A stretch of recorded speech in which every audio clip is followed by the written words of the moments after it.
Long before modern special forces were forged in secret compounds and trained in the shadows of nations, there were men, hardened by caves, deserts, and relentless pursuit. Men who did not enlist for glory. Men who did not fight for medals. They were forged in the wilderness. Before there was a throne in Jerusalem, there was a cave at Adullam.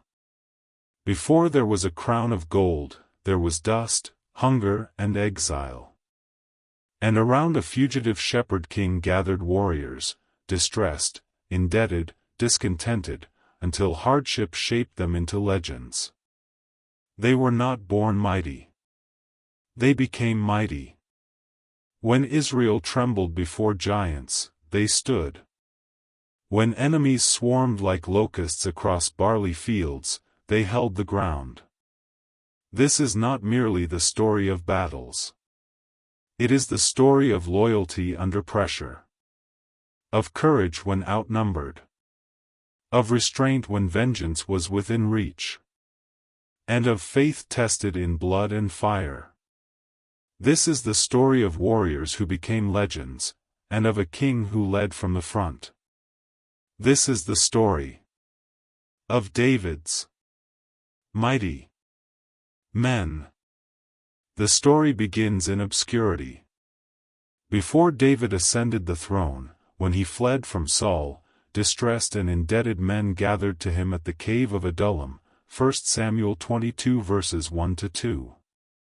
From that unlikely assembly emerged a disciplined corps of elite fighters. The Bible records that later, when David was established as king in Hebron and then over all Israel, these men became the backbone of his military strength, 2 Samuel 5 verses 1-10, 1 Chronicles 11 verses 1-3. At the forefront stood the elite triad known simply as the Three. First among them was Jashobeam, also called Joshabashabeth or Adino the Eznite, described as chief of the captains.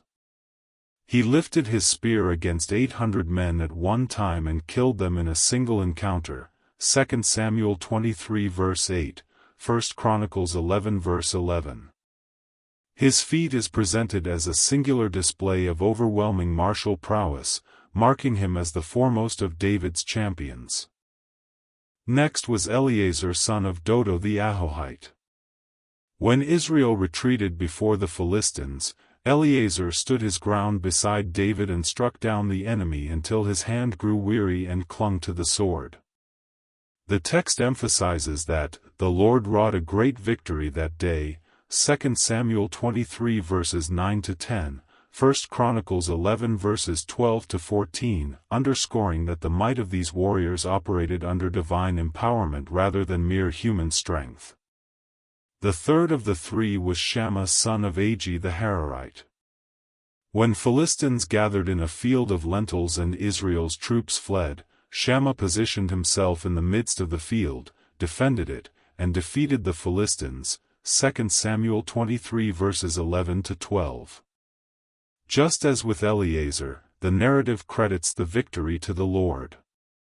Closely associated with the three is the celebrated episode at Bethlehem. During a Philistine occupation, David longed for water from the well by the gate of Bethlehem. 3 mighty men broke through the Philistine camp, drew water, and brought it back to him. David, overwhelmed by their risk, refused to drink it and poured it out to the Lord as a libation, declaring that it was as the blood of the men who jeopardized their lives, 2 Samuel 23 verses 13-17, 1 Chronicles 11 verses 15-19. This moment reveals both their loyalty and David's reverence for God and for the lives of his warriors.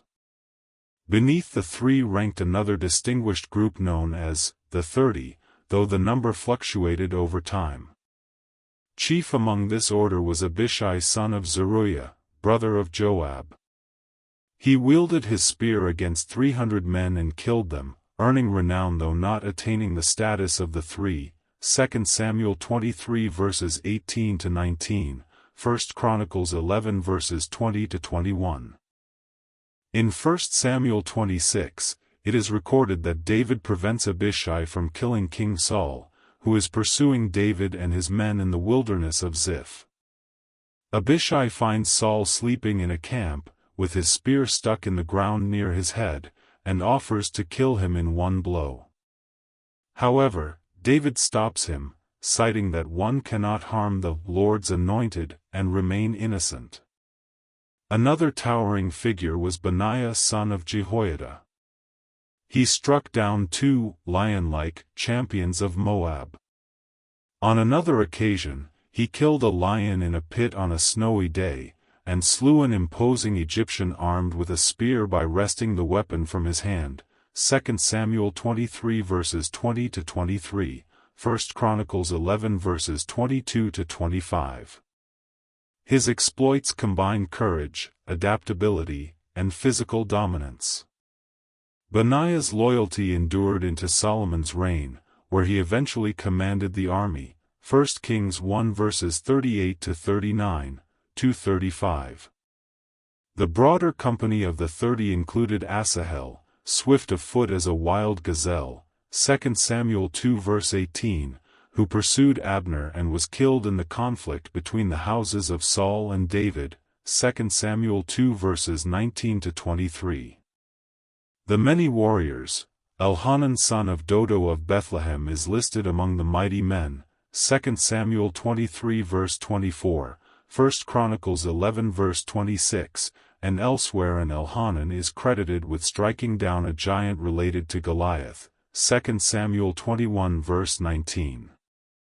Shammah the Haradite, Helez the Paltite, Ira son of Ikesh the Tekoite, Abiezer the Anathothite, Sibbecai the Hushathite, noted for killing a Philistine giant, 2 Samuel 21 verse 18, Zalman the Ahohite, Maharai the Netophathite, Helab son of Baanah, Ittai son of Ribai of Gibeah, Benaiah the Pirathonite, Hiddai of the brooks of Gash, Abi-Alban the Arbathite, Asmaveth the Baramite, Eliabah the Shalbanite, the sons of Jashan, Jonathan son of Shaji, Ahiam son of Shirar, Eliphalet son of Ahazbai, Eliam son of Ahithophel the Gilonite, Hezrai the Carmelite, Parai the Arbite, Igal son of Nathan of Zobah, Bani the Gadite, Zelek the Ammonite, Naharai the Beerothite, armor-bearer to Joab, Ira the Ithrite, Gareb the Ithrite, and Uriah the Hittite are all named within the catalogues, 2 Samuel 23 verses 24-39,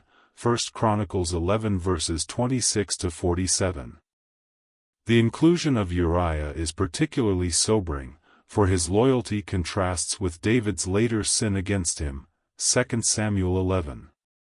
Warriors of the tribes, beyond the core lists, additional warriors joined David at Ziklag while he was still rejected by Saul. Men from Benjamin and Judah came armed with bows, able to shoot arrows or sling stones with either hand, 1 Chronicles 12 verses 1-7. Gadites described as fierce as lions and swift as gazelles crossed the Jordan at flood stage to join him, 1 Chronicles 12 verses 8-15. Later, contingents from across the tribes assembled at Hebron to make David king over all Israel, forming a vast and unified force, 1 Chronicles 12 verses 23-40. The narrative of David's mighty men culminates not merely in battlefield triumph but in covenant fulfillment. Through wilderness hardship, civil war, Philistine aggression, and national consolidation, these warriors functioned as instruments through whom God established David's throne, 2 Samuel 7 verses 8-16. Their recorded deeds are not random tales of valor but testimonies embedded within redemptive history. Each name, preserved in Scripture, signifies loyalty during adversity and strength under divine sovereignty. Together, they form a portrait of disciplined brotherhood forged in exile and crowned in kingdom, a human force operating beneath the greater hand of the Lord of hosts. For more biblical stories like this, subscribe to the channel, turn on notifications for updates, like and don't forget to share.